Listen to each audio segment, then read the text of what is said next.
Bonjour à tout le monde. Moi, avant de passer au cas concret, je me pose une question depuis tout à l'heure, en fait. On se la pose peut-être tous d'ailleurs. C'est qu'on s'est senti obligé de définir la démocratie, d'y mettre un objectif toujours à côté. La démocratie contributive, la démocratie enthousiaste, la démocratie libérée. Et je me dis, mais en fait, on parle uniquement et simplement de démocratie. Pourquoi on se sent obligé de la définir? Vous m'arrêtez, monsieur le sénateur, si je me trompe, mais je pense que dans la Constitution, il n'est jamais écrit que la démocratie est exclusivement représentative. La démocratie, c'est de la politique, c'est servir, c'est l'art de servir les gens.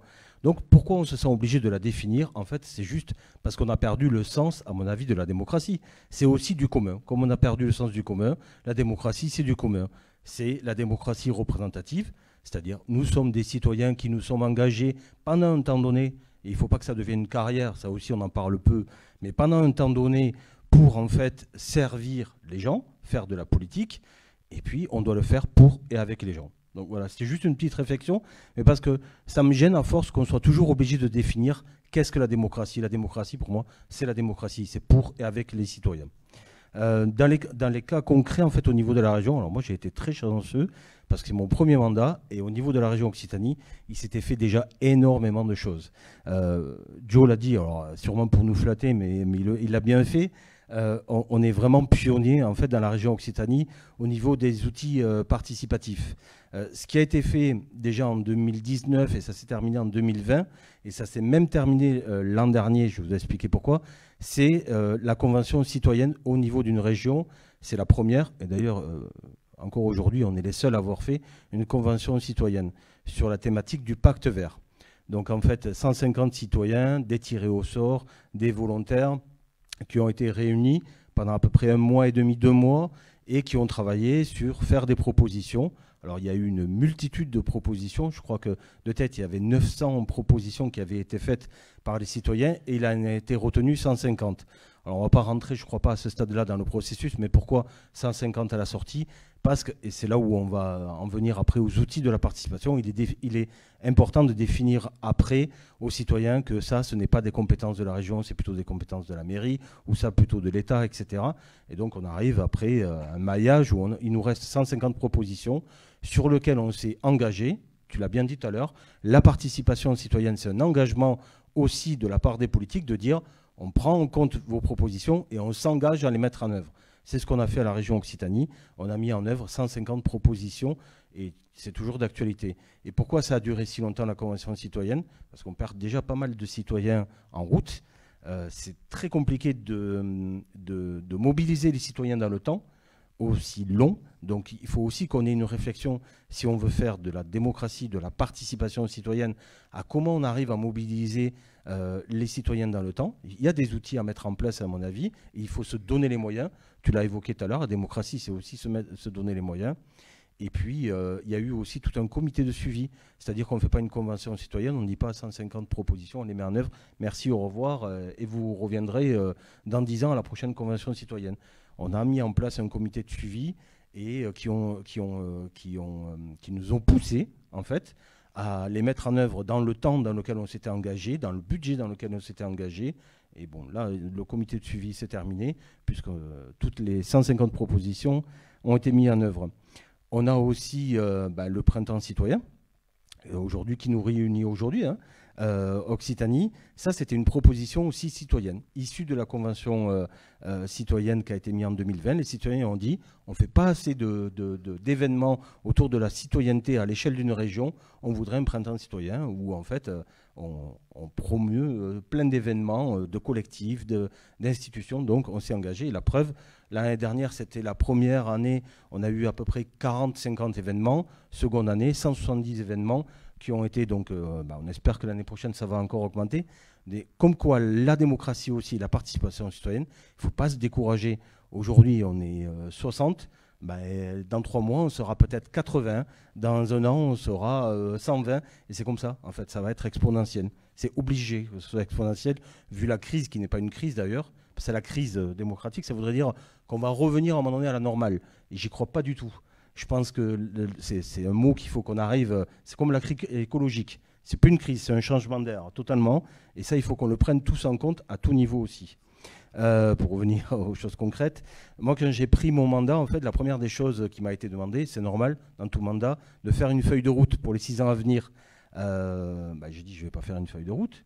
Donc, je regarde Alice, parce que au niveau du cabinet, comment, etc., tu ne veux pas faire une feuille de route? Ce n'est pas moi.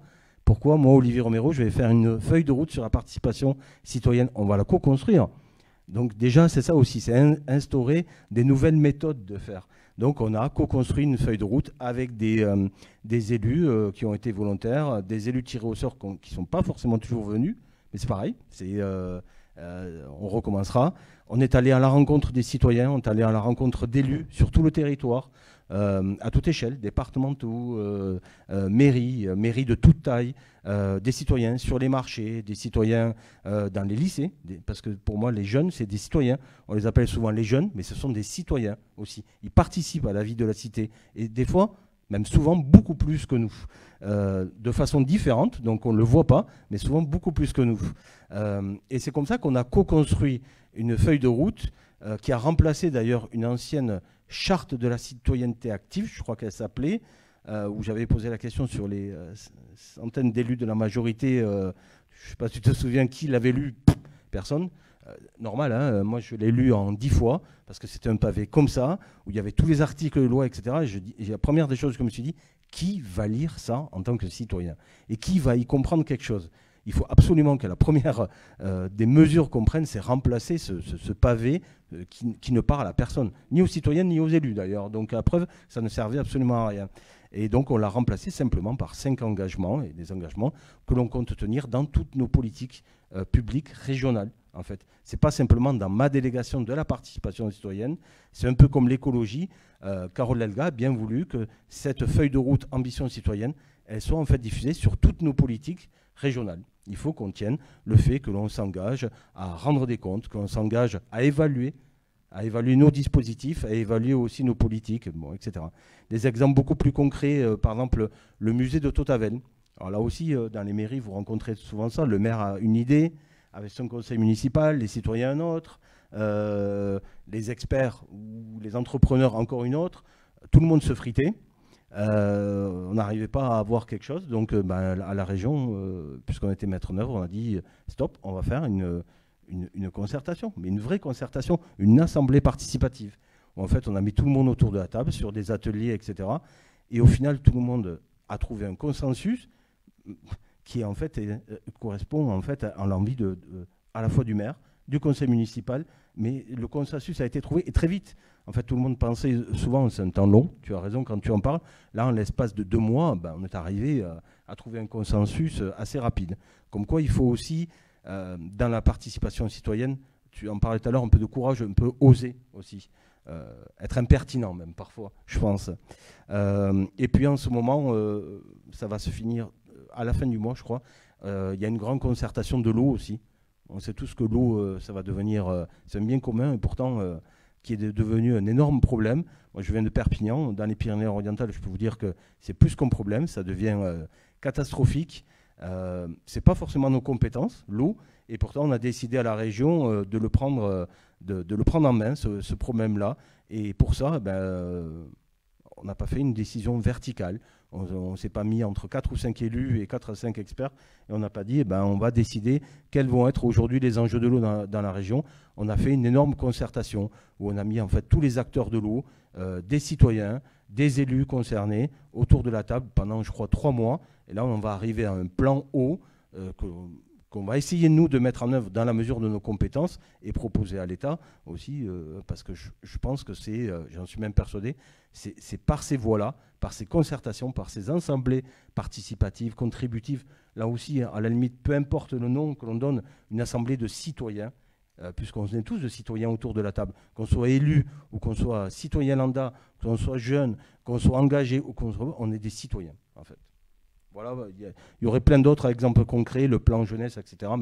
Mais oui, ce dont je suis fier en tout cas, c'est qu'au niveau de la région, à l'échelle d'une région, la région Occitanie, on est pionnier et on s'efforce depuis pratiquement maintenant 2 ans de mandat, en juillet, je m'efforce à faire en sorte qu'on soit encore plus pionnier parce que il faut qu'on arrive à tirer les autres régions qui sont vachement quand quand même à la bourre à faire de la participation citoyenne au niveau d'une région. Tout à l'heure, tu as parlé des budgets participatifs. Ben, chez nous, c'est quelque chose qui, depuis 2016, est enthousiasmant chaque année.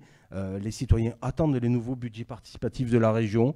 Là, on vient de lancer depuis le 15 mai les budgets participatifs qui sont Ma solution pour le climat, alimentation durable. On met une enveloppe sur la table de suite de 1,3 million d'euros par an. Et c'est à chaque fois un succès croissant, les budgets participatifs. Et là aussi, on est malheureusement la seule région à avoir mis en place des budgets participatifs, en espérant qu'il y en ait d'autres très prochainement.